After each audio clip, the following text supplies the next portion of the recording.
Doctor Baba Saheb Ambedkar open university.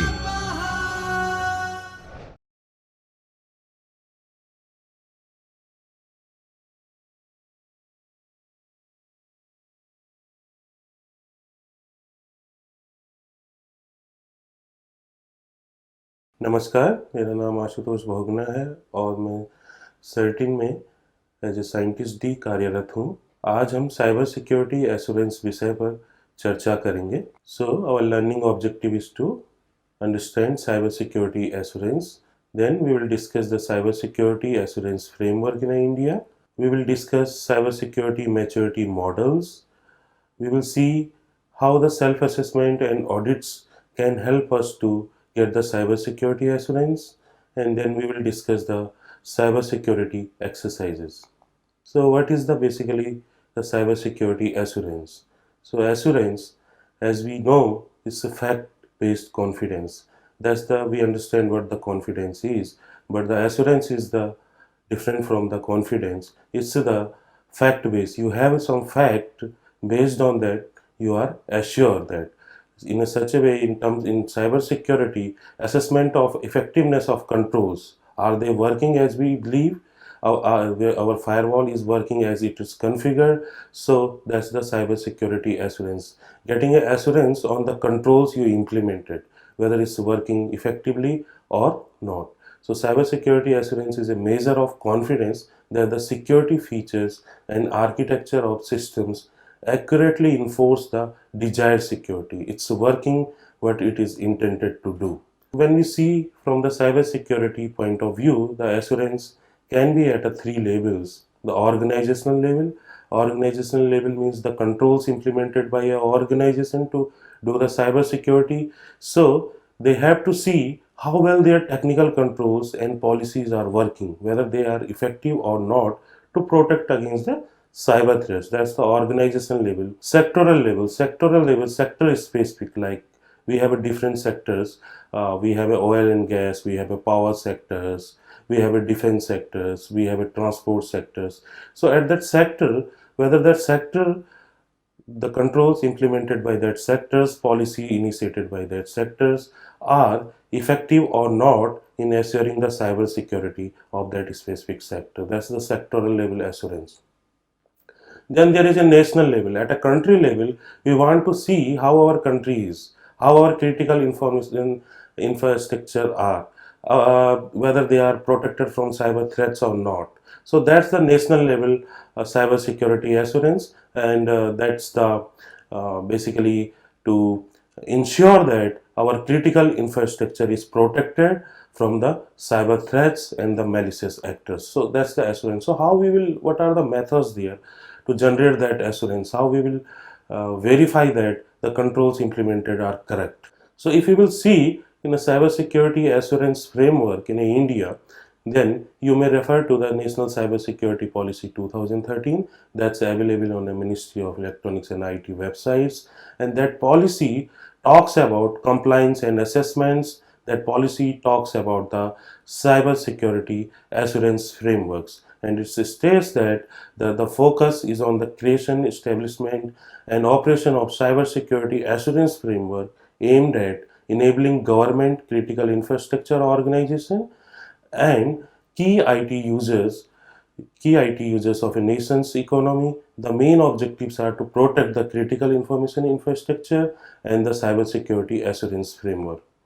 So in a cybersecurity assurance framework, basically two types of steps are there. That's the enabling and endorsing. So in enabling, what we are expecting is that based on the advisory, based on the regulation in a cybersecurity, based on the promotions. So those are the enabling actions for implementing the cybersecurity in a country as per the national cybersecurity policy. Then there are endorsing actions such as providing the trainings, such as the conducting the audits, such as the empanelment of information security auditing organizations by certain, the certification program in a cyber security. Those are the endorsing actions. So those things are at a national level to ensure the cyber security assurance of a country. Then what are the tools available with us to generate the cyber security assurance? So there are cyber security maturity models. So what the basically the maturity models are? Maturity models are the benchmark against which you can assess and find out where you stand today and where you have to move to further improve your posture. So that's the basically the concept of the maturity models, and it's having the labels, that's we can say also the ladders which the organization can move step by step. So the basically the maturity models help organization to define its current posture, what is your current cyber security posture, determines its future and more mature state, how you can reach to the next state. That's the you can do from the maturity model. Identify the capabilities and skill set it must attain to reach that future state. So what the organization need to do to go to that next step, that's the can be defined by the maturity models. So this is the one of the maturity model known as a cyber security capability maturity model, C2M2. So in C2M2 it's to provide a flexible guidance to help organization to develop and improve their cyber security capabilities. So there are 10 domains basically with 4 maturity indicators. So what are the maturity indicators? It's defined as a maturity indicator 0, maturity indicator level 1, maturity indicator level 2, and then 3. So maturity indicator level 0 is there is no practices in that domain.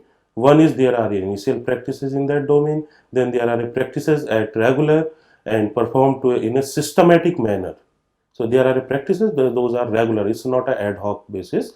Then there are a maturity level third, that's practices are it's matured enough, it's managed by the high level management, there are top level policies for managing the cyber security of that particular domain in the 10 domains that are listed in C2 M2. So these are this is the list of those 10 domains. You can go through them, like a risk management, like workforce management, cyber security program management, supply chain management. So those things, those domains are there, and then organization can do their assessment where they stand in those 10 domains, maturity level 0 to maturity level 3, and then what they need to do to improve to move to the next maturity level. So that's the how the maturity models can be used, and C2M2 can be used for the improving the cyber security posture of the organization to assess and improve the cyber security posture. So here is a link.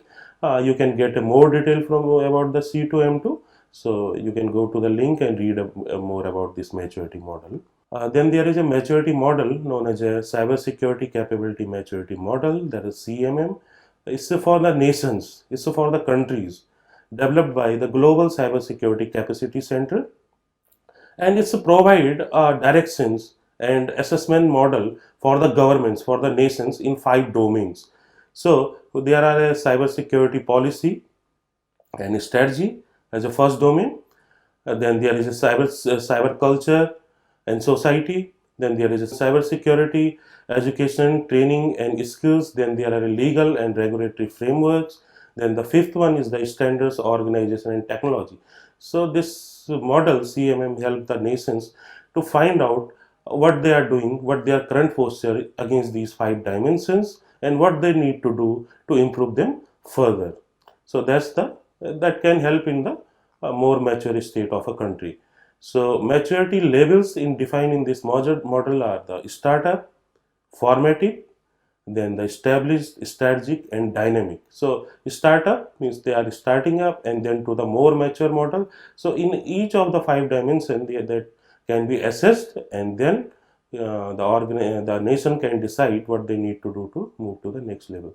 So these are help as the benchmark for the country to develop their improve their cyber security postures. So details of this model is also available at the link given at a slide. So you can visit the Cyber Security Capacity Center and can have a look on the CMM model for the nations. Then there is another method for doing the generating the assurance. There's the self-assessments and audits. Self-assessment is basically the assessment done by the organization against any maturity model or a framework. So frameworks such as any cyber security framework or any other regulatory framework or ISO 27001, those type of standards can also be used for the internal audits and the assessments.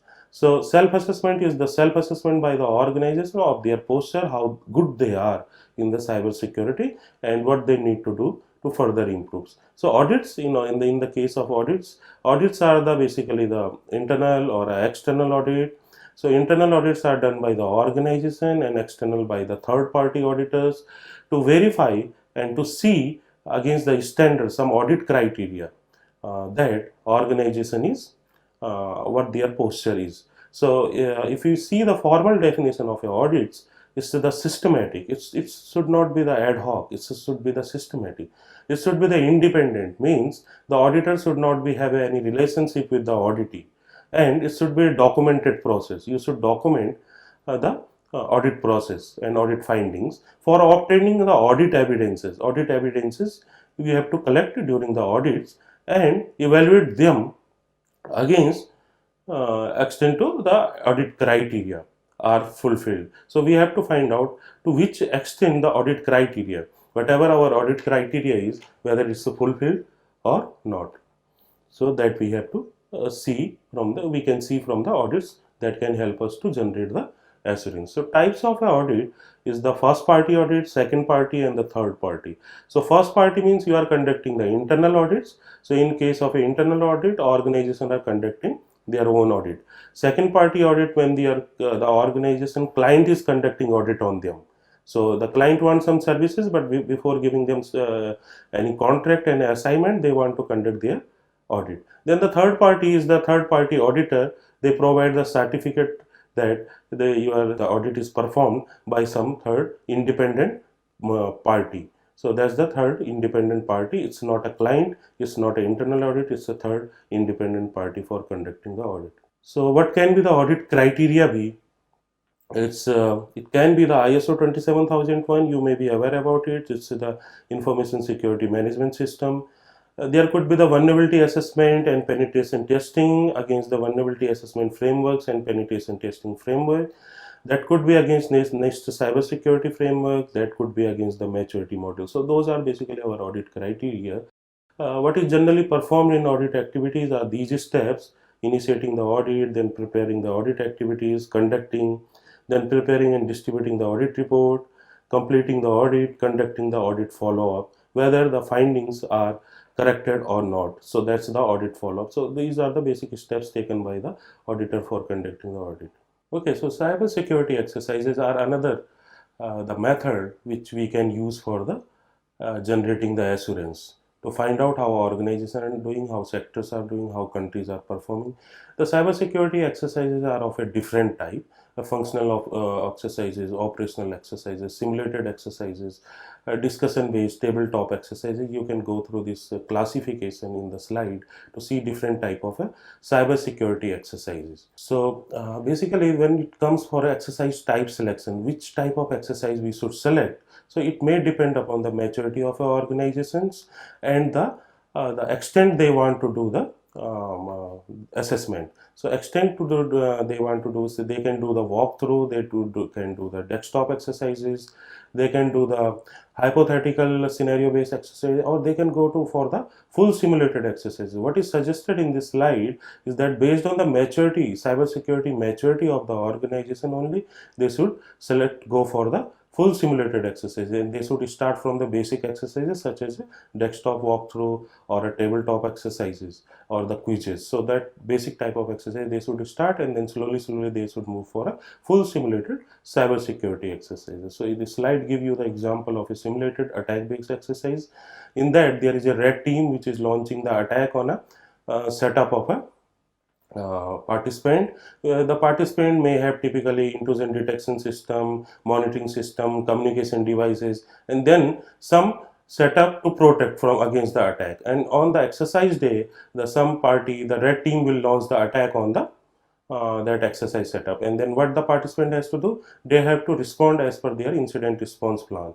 They have to investigate the incident, they have to respond to the incident, and then that exercise will bring out any gaps, if there is any in their plan, if there is any gap in their standard operating procedure, any gap in a policies, what they need to improve, that will come out from the simulated exercise. So this is one type of a exercise that we discuss. So, based on the targets, the cybersecurity exercises are classified as organizational exercises. The exercise is conducted within an organization, maybe for the cybersecurity assurance awareness, maybe for the improving the coordination between different groups. Then there is a sectoral exercises in which a particular sector is on a target, like a finance sector. So all banks may participate in that exercise, and scenario and attacks will be based on the that particular sector. Then there are national exercises. National exercises are conducted in India also. That's the conducted at a country level. Then there are regional and international exercises where multiple nations participate to improve their coordination and collaboration in case of a cyber incident and a cyber crisis. So this is the summary of this session. We discuss about the assurance, the importance of assurance in cyber security controls. What are the methods to generate that assurance? We discuss the tools, the different maturity models, the cyber security assurance exercises, audits, maturity models, and the self-assessment. So those things can be used for the generating the cyber security assurance at different level, that like we discussed at the organization level, sector level, and the national level. So that's all for this session. Thank you. स्वाध्यायः परमं तपः।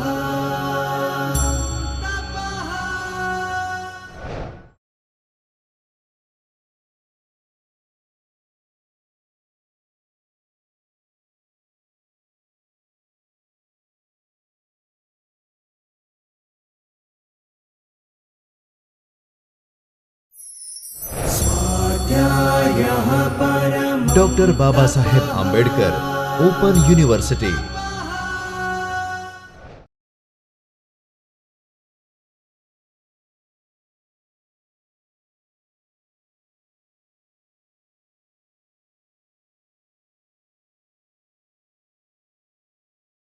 नमस्कार, मेरा नाम आशुतोष बहुगुणा है और मैं Indian computer emergency response team में एज ए साइंटिस्ट डी कार्यरत हूँ। इस सेशन में हम चर्चा करेंगे मालवेयर्स पे, what the malwares are. So this session is about introduction to the malwares. So learning objective of this session is the introduction to the malware word. So it's the basic definition and types of different malwares. We will see malware functionality. We will have a look on that. Current affairs, current threat landscape. We will see. We will discuss the some detection and prevention steps against the malware. So what the malware is? Malware is a malicious program. It's the set of instructions that run on your computer and make your system do something that an attackers want it to do. So a malware is a piece of a software that execute on your system with a objective, with the intention specified by the attackers. So this is something unwanted for you, unwanted for a victim. So that's the malware. So malicious program. So what they can accomplish? So what the malware can do? How it can damage to the victim? It can steal the personal information, the sensitive information in your devices, maybe in your mobile, your desktop, your laptops. So it can steal the personal information. It can delete the file. It can do some click frauds. In click frauds, it can steal software serial numbers, use your computer as relay to further attack. So that can also be done by the malicious program malware. Cyber war and weapons of mass destruction. So this malware can be used for conducting the huge attack on us critical information infrastructures. So that's the and for the destruction in the critical infrastructure such as nuclear plants, power plants, oil and gas industries, and finance sectors. So that's the what the malware can do. So there are categories depend upon the features, how it is executed, downloaded, and different features. There are categories of malware. So you may be aware about the backdoor, Trojan horses, rootkit, virus, scareware, adware, worm.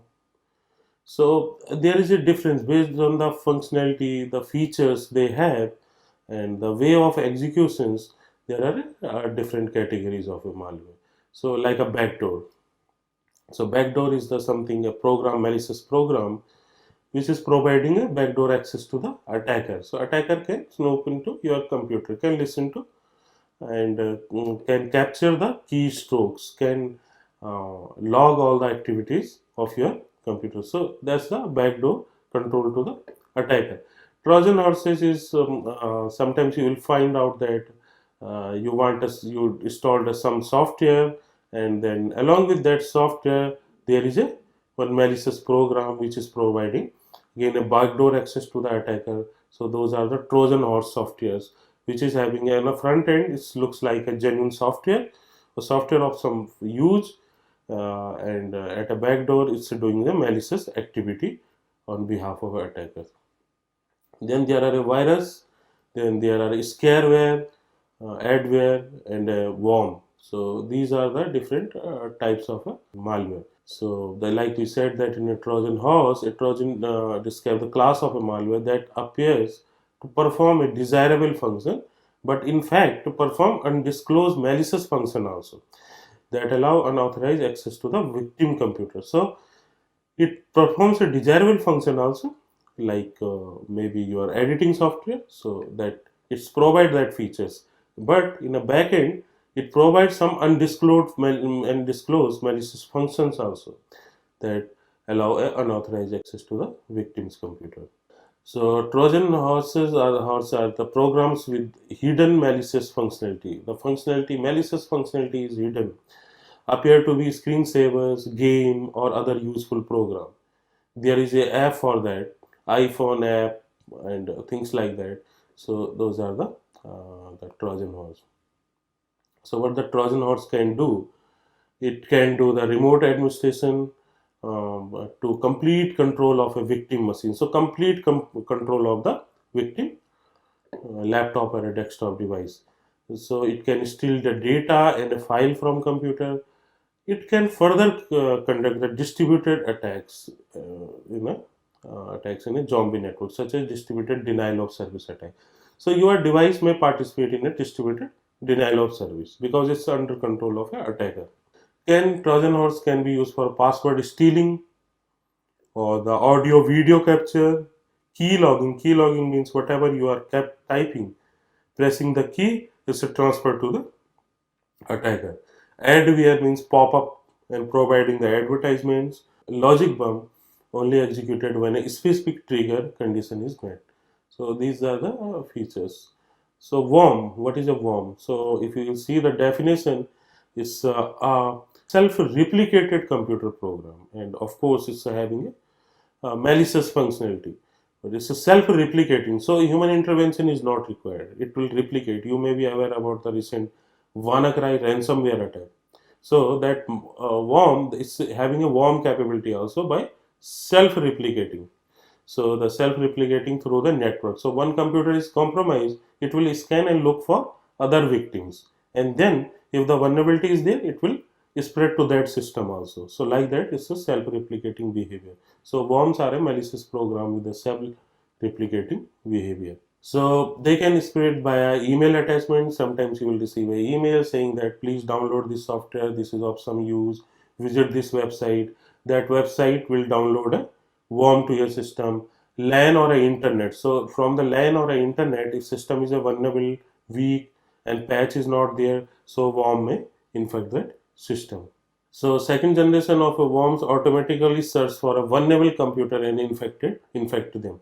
So worm automatically search for this vulnerable computers and then compromise them. So whole internet can be infected in less than 20 minutes. So the vulnerabilities are there within a 20 minutes. It can be all the system can be infected. So worm versus virus versus Trojan horse. So virus is a code embedded in a file or a program. So viruses and Trojan horse rely on human intervention. Human intervention means you have to click somewhere, you have to download something, you have to install something. So a human intervention is required. But in case of a worms, it's a self contained and it is spread automatically. So human intervention is not required. So that's the difference. So what is a rootkit? A rootkit is a component that uses still to maintain a persistent and undetectable presence on the machine. So rootkit is a software or a malicious program that maintain persistence, backdoor persistence existence in within the compromised machine. Then there are a ransomware attack recently. You may be aware about that. What they do? So they encrypt the systems and then ask for a ransom. So examples is a Locky ransomware. Examples are a recent WannaCry, NotPetya, Bad Rabbit. So those are the ransomware. So what it is doing, it's asking for a ransom. So uh, the system is locked, encrypted, and then a decryption key is required to decrypt. Otherwise, you cannot access your system. And then to decrypt that, the attackers are asking for a ransom. They are asking for it in a cryptocurrency. They are asking you have to pay to my wallets this much amount of money, then I will give you the key. So that's the ransomware situation. They are asking for a ransom by encrypting the systems. There are a banking trojans also, like a Zeus. The purpose of those trojans is to financial gain. So what type of it could be? So banking trojans could be like a Zeus. It can infect the system and capture the keys if there is a bank net banking attempt and things like that, so that it can capture the username passwords of the victim. The malwares are also trojans and malwares are also present in ATM and point of sale machines and the devices used for the basically the financial transactions. So at a POS or ATM, if you dip your card and use your pin code, so that may be captured if that device or a machine is infected from some malware, and that data is then to transferred to the attacker, and then attacker can clone and make your copy of your card, and he is having access to the code also. So then unauthorized transaction can be made by the attacker.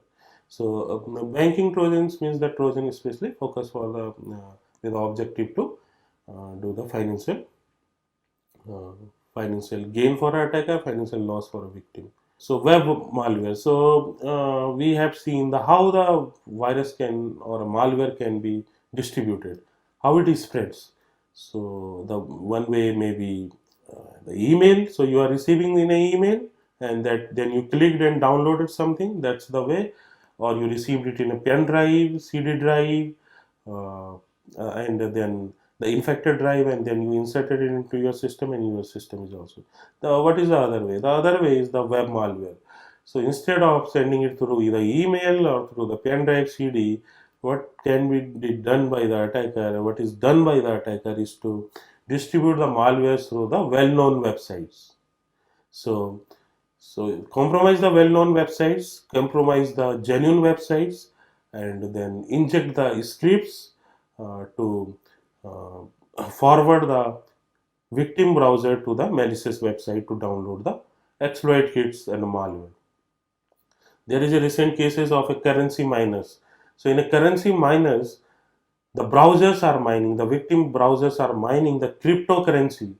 If you are aware of the concept of a cryptocurrency and mining, otherwise you can do in the depth study of that, so of that attack, and that how the browsers were utilized by compromising a genuine website. Browsers of victims are utilized for mining the cryptocurrency. Then there is a blended hybrid threats that's we called the blended threats. It's it contains the characteristics of all this: the viruses, worms, self-replicating trojans, malicious scripts, and we call them this blended. It's hard to know where to draw the line. So generally, the malicious program may have more than one features also. Point of sale malware targets the point of sale terminals in the maybe in shopping complex shops. You are aware about point of sale terminals. We are making a transaction there. We are giving our card and details there, and the POS device are this is the connected to the computers. So it's also vulnerable, same as your desktop and a traditional computer. So POS terminal often process hundreds and thousands of transactions per day. So compromising one POS terminal, so the data is the huge data that could be harvested by the attacker, and then they can conduct the fraud. So black POS is one such example. You can see that in depth. So then there are bots and botnets. So what is a bots? The term derived from the robot. Botnet is a network of a bot. So it's a zombie computer, compromised computer, which is under control of an attacker. So bot is basically a compromised computer which is compromised by attacker, under control of an attacker by some malware. And then botnet is a network of those compromised computers. Those are known as a botnet. So recently there are a Internet of a Things based devices are also found to be part of a botnet. Internet of Things like a CCTV cameras, maybe refrigerator, household appliances. Those all things we are connecting over the internet. So Internet of the Things, those are also compromised and turns into the bots to do the malicious activity. So that's the botnet. So botnet architecture is this. If you look at that slide, that attacker is there through command and control. Command and control is the central nerve of that botnet, and then through command and control, the attacker controls the compromised zombie machines, and then launch the attacks, such as a distributed denial of service attack, spamming, or for some other crime and frauds. So basically the attacker is using your compromised system for conducting all those malicious activity. So what the architecture of a command and control server is that it could be peer-to-peer, P2P, or it could be centralized server client model. So in a server client model, the attacker is having a one CNC, and then all the compromised zombies are connecting to that centralized server. And in case of a peer-to-peer, any of the this compromised machine can act as a command and control server. So that's the basically different architecture. So through the command and control server, the attacker is managing the botnet, giving command to it. So this is C2 server, command and control server. That's the heart of that this thing, botnet. So the Twitter or maybe any social media website can also act as a command and control. How that hey, if I will tweet this, the compromised machine will react in this way. If I will tweet Y, the compromised machine will react on that way. And compromised machine has to listen to that command and control server for every 15 minutes for my tweet. So that's basically the way how attacker control the command and control. So typical classification, if you see, so how the botnets are, you see star means all the zombies are there, and then they are connected to centralized. Then there are hierarchical also, there is peer-to-peer also. So in hierarchical, this first CNC is there, then under that another CNC is there, then maybe the further also the CNCs are there, and then peer-to-peer, anyone can act as a command and control. Multi-server is there. So any multiple servers command and control is there. So the benefit is that is for the attackers is that in peer-to-peer it's difficult to bring down the botnets. So as an investigation team and agencies are trying to bring down the botnets. So what they will do, they try to capture the command and control and bring down that command and control. It's easy to, in case of a centralized server, star topology, so to bringing it down, that okay, entire botnet is done. But in case of a multiple server, hierarchical, and this peer-to-peer, it's difficult to wipe out the entire botnet. So then there are a IoT botnet, as we were discussing. So ADSL router, surveillance cameras, household and industrial appliances, automobiles, those connected devices, IoT devices are compromised, and they were part of a botnet. That botnet is the Mirai botnet was there. That Mirai botnet compromised those devices. So generally, how those devices are compromised are the vendor supplied default username password was there, or the some were not properly patched, vulnerabilities were there. So those devices were compromised by attacker, and then a botnet was created. So Mirai and IoT Reaper. So I suggest you to go through the studies of Mirai and details of IoT Reaper. So those botnets were there. Those IoT advanced, this advanced malicious botnets were available against the Internet of the Things. Then there are mobile threats. We already had a problem with the computers and for the malware, and then we have a mobile malware.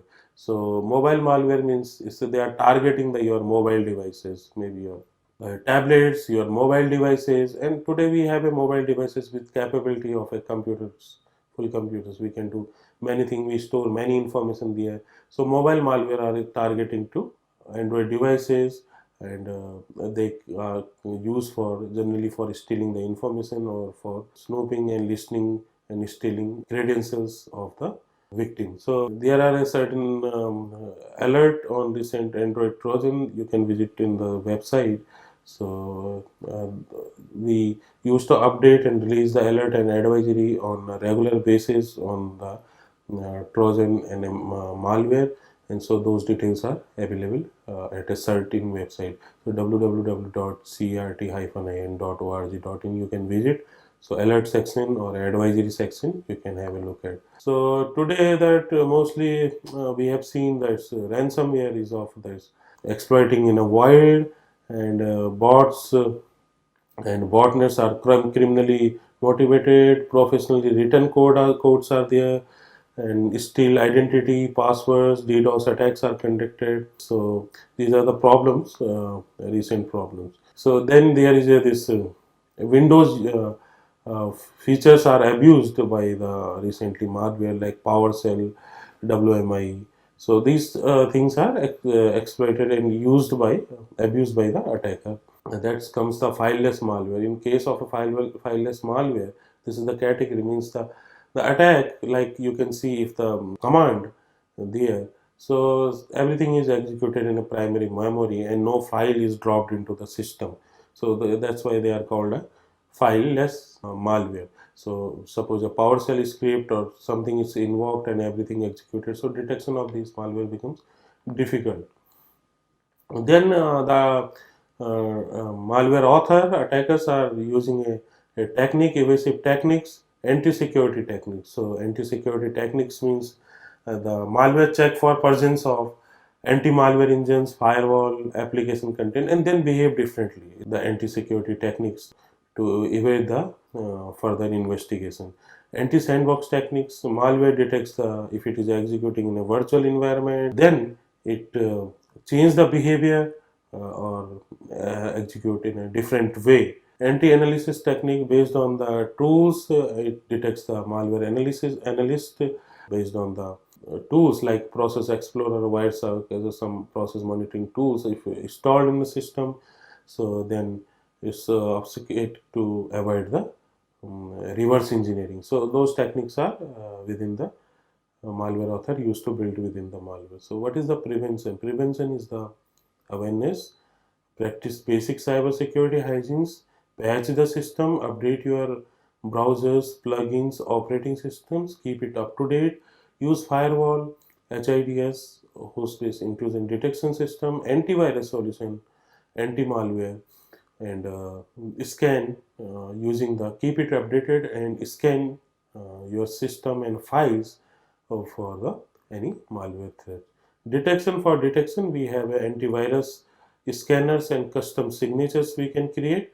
So in antivirus scanners we have online and offline. Offlines are which is installed into our system. Online, such as a virus totals, are there to scan for a malicious file or a document. Then there are a custom signature indicators of a compromise, and YARA rules are used for finding out the infection detection of the malware infection within a system or a network. So this references, you visit the certain website at Virus Alert at this website, and can have a look at the recent virus alerts. So that's all for this session. Thank you. स्वाध्यायः परमं तपः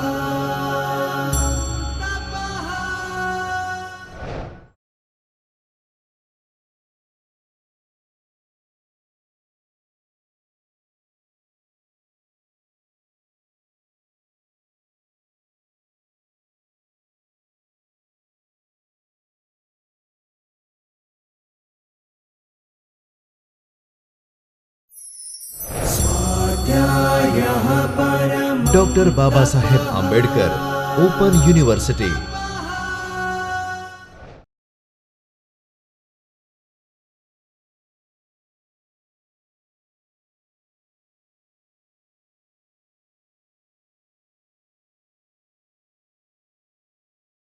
नमस्कार, मेरा नाम आशुतोष भोगना है और मैं Indian computer emergency response team में एज ए साइंटिस्ट डी कार्यरत हूँ।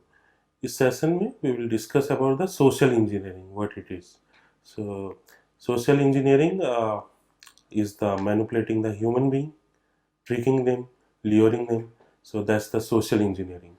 So the objective of this session is to understand the social engineering and define the goals of social engineering, the impact, what the impact of the social engineering can be, the types of social engineering, and the sign, how you can recognize the sign of social engineering, and the defending against the social engineering attacks. So social engineering techniques. So what is the social engineering basically? Social engineering is the manipulating the human being, manipulating your tendency to trust.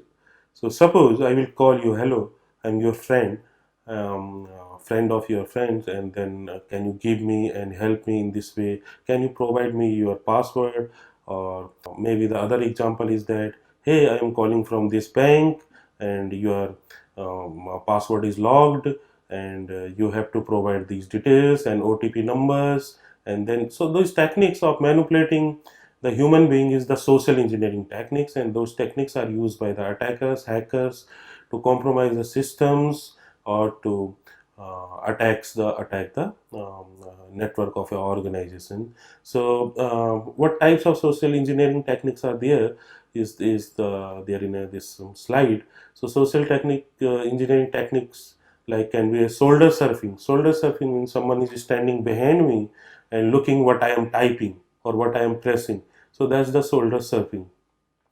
And there is maybe the phishing attack, and you receive a email stating that please fill your username password in this bank website since it need to be reset, some contextual email, and then you click and provide it. So those are the phishing attempts. There is a dumpster diving. So like we are throwing out the papers from our office or maybe, and then someone may look at those papers and those documents and can gather the information and the crucial information about the organization. So then there is a Trojan horses, the malware. Trojan horse means which listen, installed into your computer and listen and monitor your activities and transfer the details to the attackers. So there are those techniques. Then there are pop-ups. Sometimes on your screen the pop-ups comes up saying that you need to clean your system, antivirus pop-up or some advertisement pop-ups. Those pop-ups or forms are social engineering techniques that may steal your data. So these are the techniques generally employed for tricking the people. Then there is a vishing also. Vishing is over the phone. Over the phone, someone is calling and tricking the users to provide the sensitive information like a card details, password of a server, bank details, things like that. So if we look at the formal definition of a social engineering, so it's the manipulating a person into knowingly or unknowingly giving up information. So the objective is to manipulate the person so that it reveals the information to the attacker. So that's the basically the psychological manipulation or tricking or luring the individual for the information gathering. and understanding social engineering. So, social engineering is the art that refer to the psychological manipulation of the people. It is said that the human are the weakest link in the cyber security, and it's very easy to trick the human being. So, what is the need to run a sophisticated tool to compromise a firewall or server, when by a simple call, giving a call to a help desk or an engineer and manipulating them, I can get a password, the attacker can get a sensitive information. So what is the need to run a sophisticated tool to compromise a server? So that's the social engineering. It's a low hanging fruit, anyone can do it to trick the user. So like we see in many spams mail you may be receiving in your inbox, so saying a lottery email or some gift is coming to you or some bank related. What are these? These are the phishing attempts. These are the attempts to lure you. These are the attempts to trick you. So either you will provide the information or click on the link or download something into your system that is the malware that will further snoop into your computer and provide your information to the attackers. And then what the attackers will do with your information is to uh, misuse it or the launch attack against your organization or to do the financial fraud if the attack is on the individual. So one of the ways to looking that you may have visited the websites and they have a secret question type of a thing. So if you forget your password, use a secret question. So secret question is the what is your first school, what is your maiden name, what is your birth city. So those are the simple questions, they are just secret questions, and these are the information easily provided. So these are the information can be easily collected from your social media accounts, or you can provide to your friends, or you can provide over the phone also, or to different platform. So suppose I know the question, so I know the answer, I know your pet name, I know your favorite color is blue, and then what I can do, I can visit that website and ask for do the I forget my password on your behalf, and then I provide secret answer, the favorite color is blue, so I can get access to your account. So those are the misusing the information, revealing the information, misusing. So why the social engineering is effective? So it's our tendency to trust, it's our tendency to believe. So it's the interaction and with the attackers, and they are tricking the people. There is no such policy or a progress to ensure the complete security from a cyber social engineering attacks, because there are various ways. So there is we cannot place a firewall there, we cannot create such a policy there. Only the answer to the problem of a social engineering is the awareness of human, so that you will be careful, cautious against the attempt of a social engineering. Employee of an organization be cautious about this tricking from the getting tricked from the malicious attackers. So the attack cycle, if we will see the attack cycle of social engineering, is the research, first finding out and gathering the information about the target, and then developing a rapport and trust with that fellow, maybe over the call or maybe over the email or the other ways, and then exploiting that trust factor, getting the information, and then after getting that information, utilize that information, execute on the target, and then recruit and cloak, means the hiding the details and path of an attack, and then evolve that attack into the further damage to the organization or an individual. Fetch information. So these are the methods in social engineering used to fetch information. So you know the we already discussed these phishing fake pop-ups. So malwares are also there. To snoop and to steal the information, or to first the thing is that using the social engineering to trick the user to installing the Trojan horse or a backdoor into their system. So these are the methods. So then in details you can see various type of a social engineering: physical attempts, physical penetration attempt, physical attempts, or the over the email, over the phone, like a phishing, wishing, and whaling is also there. Whaling is the targeting the high profile people. It's similar to phishing, but it's the targeting the high profile the executives of an organization. Then there is a physical attempt, like interacting with different peoples and different employee by visiting your facilities. So those are the different type of a social engineering. So other common type techniques are the impersonation. So hey, I am calling from this bank. Hey, I am calling from help desk. Hey, I am calling from your bank. I am calling from your boss office. So trusted authority. So as a trusted authority, attacker believe and ask for a information. So you please provide this information, bank information. Otherwise, your card will be blocked. So those type of threats and tricks are made by attackers, and then they push the victim to reveal the information. Computer based is the pop-up which generates websites. So some websites are there, emails are there, chain letters are there, hoaxes are instant. You are getting those things in your box and inbox, and this pop-up in a Windows always it is there, which is asking for some information from the victim. So those tricks are there.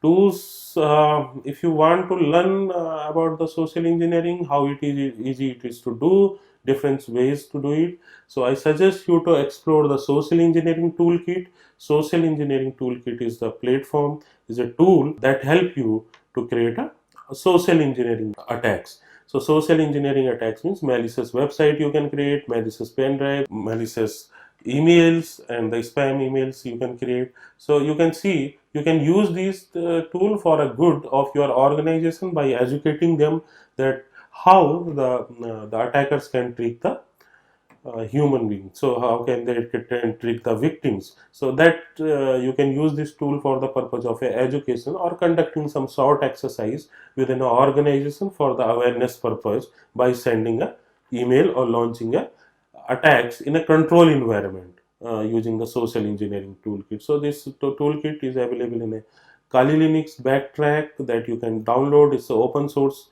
operating system, customized operating system for vulnerability assessment and penetration testing and security, other security tasks.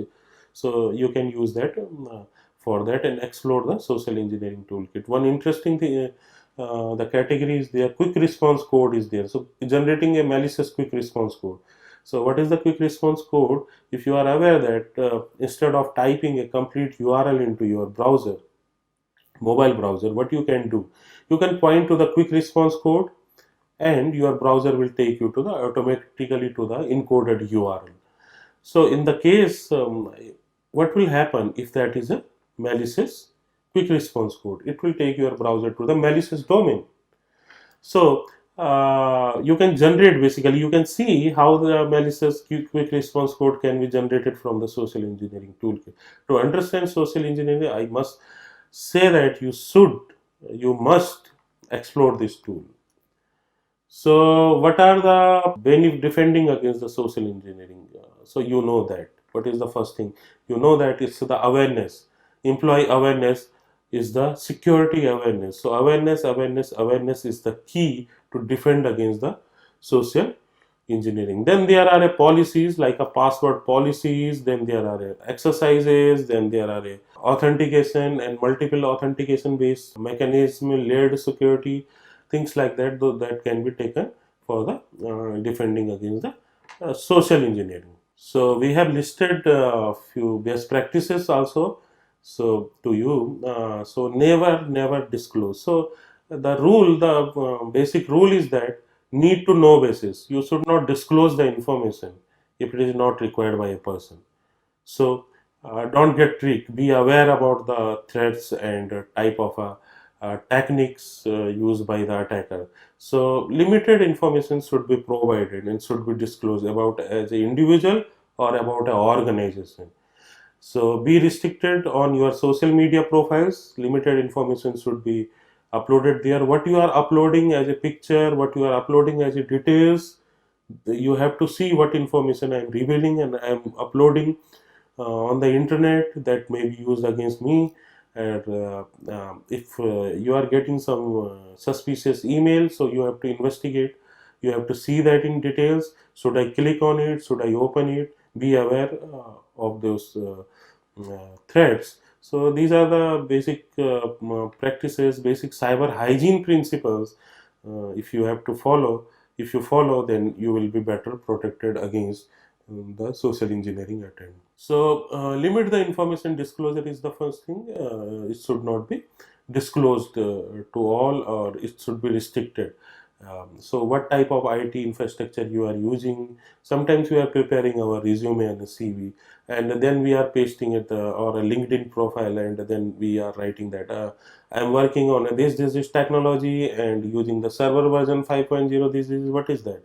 That's the that's the basically information for a attacker to, okay, this organization or this individual is using this technology, so they will use that information against tricking the human being, tricking the employee of that target. So don't answer survey calls, and don't get tricked into over the phone in a phishing attempt. Don't reveal your banking and net banking details to anyone, and don't share your password. Talk to employee about the security. Discuss in a formal or informal groups to make it interactive about the security issues and threats. Make them aware so that everyone should watch what they say and do. So that culture should be there within an organization. Centralized response and reporting. So designate an individual or a group, and you may have a media cell for the press inquiries, or the social engineer may use the following points of a contact, like survey calls, representatives, help desk call. So these calls and these responses should be handled by the centralized entity.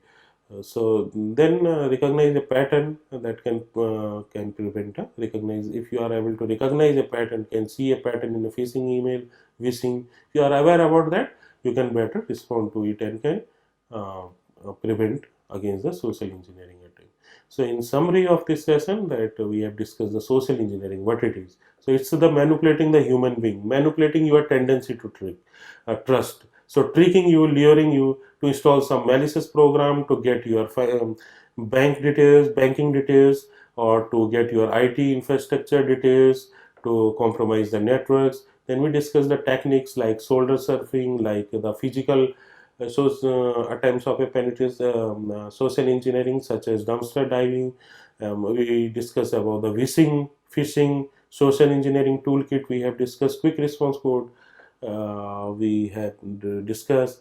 Then we have discussed the countermeasure. That's the key countermeasure is the awareness of the people to defend against the social engineering. So that's all for this session. Thank you. स्वाध्यायः परमं तपः।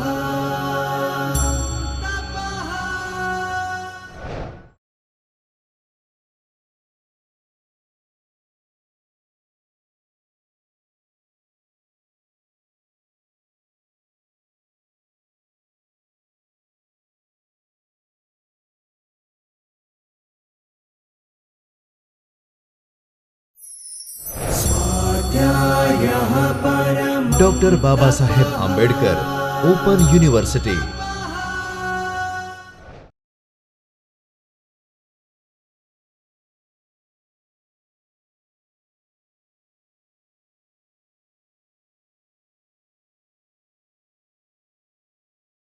नमस्कार, मेरा नाम आशुतोष बहुगुणा है और मैं Indian computer emergency response team में एज ए साइंटिस्ट डी कार्यरत हूँ।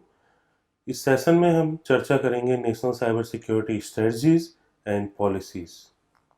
So the learning objectives of this session is to see ITU Global Cyber Security Index and cyber wellness profiles.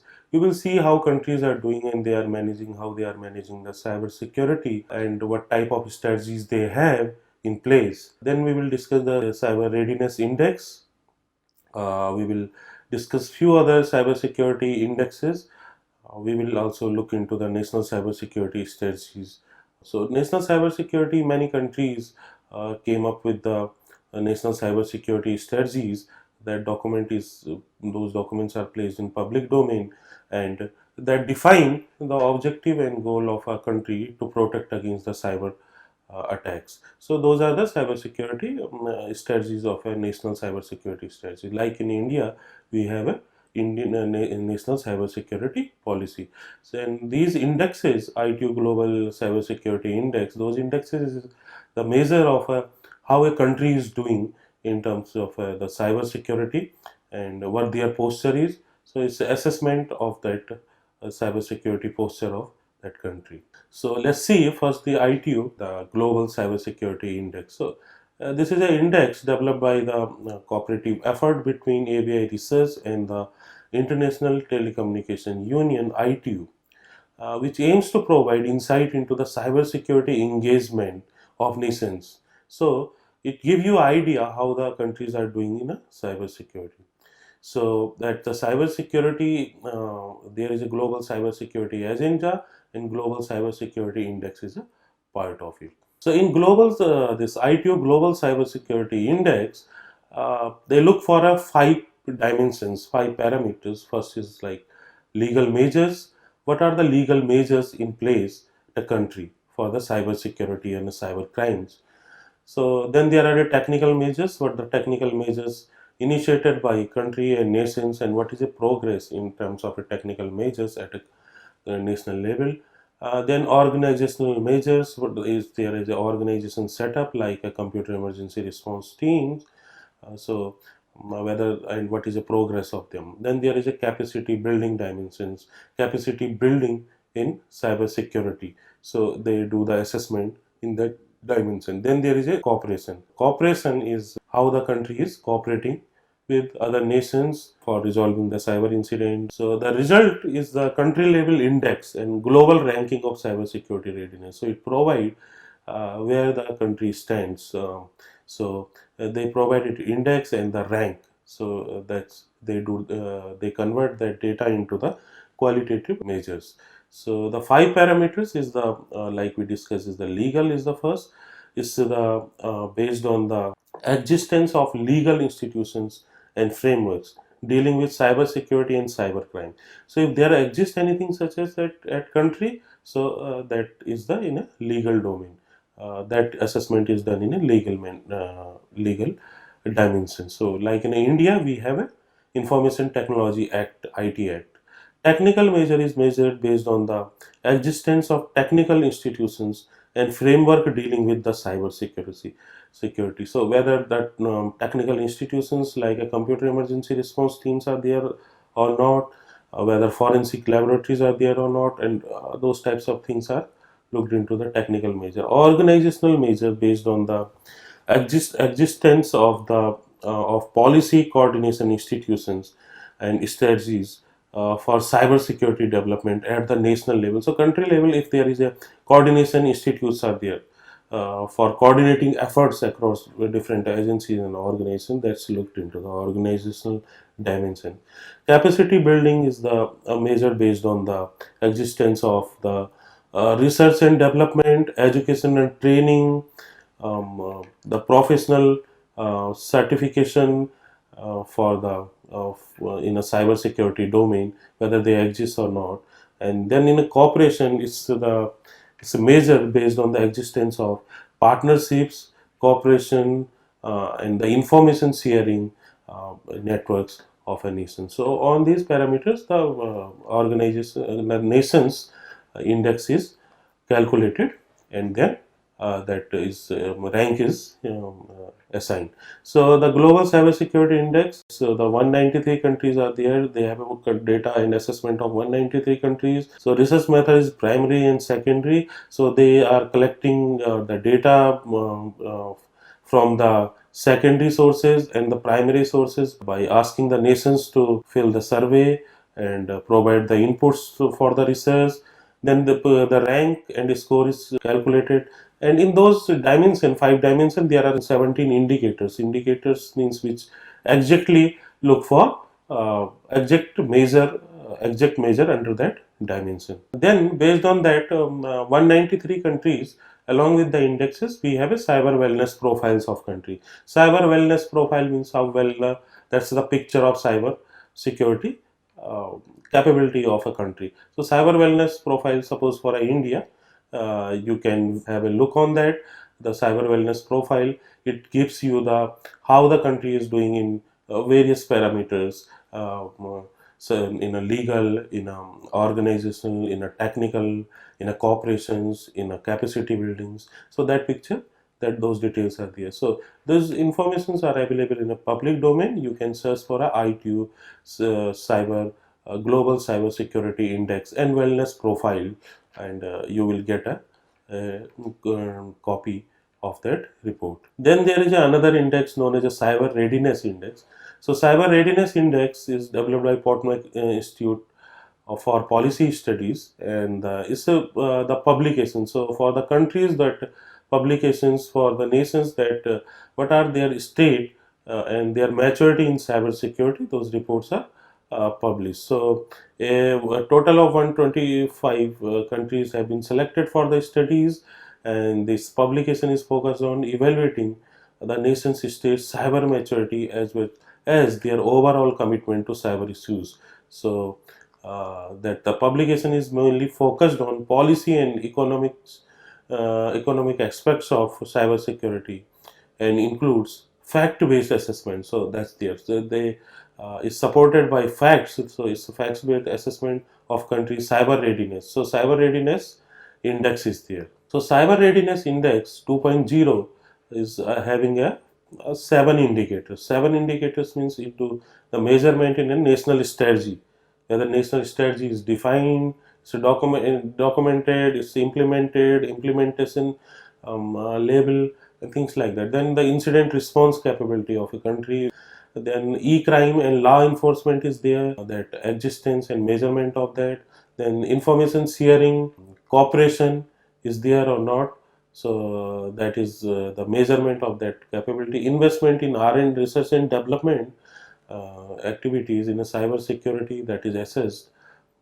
Then there is a diplomacy and trade for the cyber security, and then defense and crisis response for the cyber crisis response in this. So all these 7 domains make them calculate the cyber readiness index of the country. How a country is doing in all these 7 domains. So details of that report. So suppose you want to get a report for India, that detailed report is available. You can get the Portnoy Institute website, and then academic centers and cyber readiness index. So the reports, the cyber security readiness index of reports of countries are published there. Then there are other indexes like cyber power index. So cyber power index is developed jointly by Economist Intelligence Unit and Booz Allen Hamilton. The publication is focused on policy, organization, and technical aspects of cyber security. So it's look for our policy, organization, and technical aspect. So different indexes are doing the evaluation on different but similar. All the dimensions are more or less similar. They include the 39 indicators, and then grouped it into the 4 categories, the like a legal, then economic and social context, then technology, infrastructure, and industry. So they provide the picture of that country's cyber power index of the nation. And then European Union cyber security dashboard is there. That dashboard also provide the picture cyber security posture of the European countries.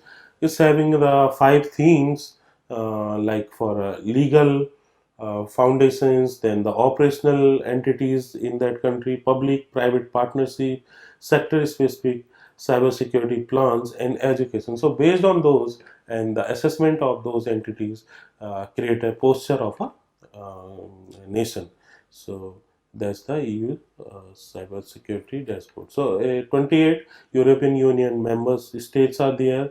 Our aim of the dashboard is to provide a reference base to allow the evaluation of countries' policy in terms of cybersecurity against 25 criteria, and the cybersecurity stands compared to the other EU members. So how well they are doing as compared to other EU members, and how well they are doing against the baseline. That's presented from the dashboard. The publication does not have any scoring or a ranking mechanism. National cybersecurity strategy. So there are papers, good papers and a report document to go through, and that I will suggest you to go through the this one OECD, this Organization for Economic cooperation and development. So their report is that cybersecurity policy making a turning point. So at a turning point, so that's the basically that report will provide you the different national cybersecurity strategies of a country. So those are the policy document. That's the intention of a government, national government, to protect and cooperate with other countries and protect the critical infrastructure and the services operating within the country. Then there are a comparison and discussion in a paper. That's a 19 national cybersecurity strategies. That's the International Journal of Critical Infrastructure. So here is a detail of that in a slide. You can go through it and you can have a good comparison of different strategy, what is covered in one strategy, what is not, and things like that. So national cybersecurity policy in India, we already discussed in other sessions also. So, what is its objective? If you look at the national cybersecurity policy, you will have an idea of the national strategy and policy for the cybersecurity. So, it's if you see, it facilitates creation of a secure computing environment and enabling adequate trust and confidence in electronic transactions. That policy also provide guide stakeholders action for protection of cyberspace, outline a roadmap to create a framework for comprehensive collaboration and collective response to issues of cybersecurity, adapt an appropriate strategy both at the national and international level. So those are the objective of national cybersecurity policies. You can get it downloaded from the Ministry of Electronics and IT websites. So that policy implementation, how that policy will be implemented. So there are a few actions which are by the government, like a regulation, advisory, and a guidelines. There are actions in collaboration, PPP mode, and there are actions by private enterprises and the action of the academia. So those actions, when we collaboratively take, then we can better respond to the cyber threats and make the country secure. So those things and action plan are basically covered by the national strategies. Snapshot of efforts is two dimensions. In case of a national cybersecurity policy of India, that national and international.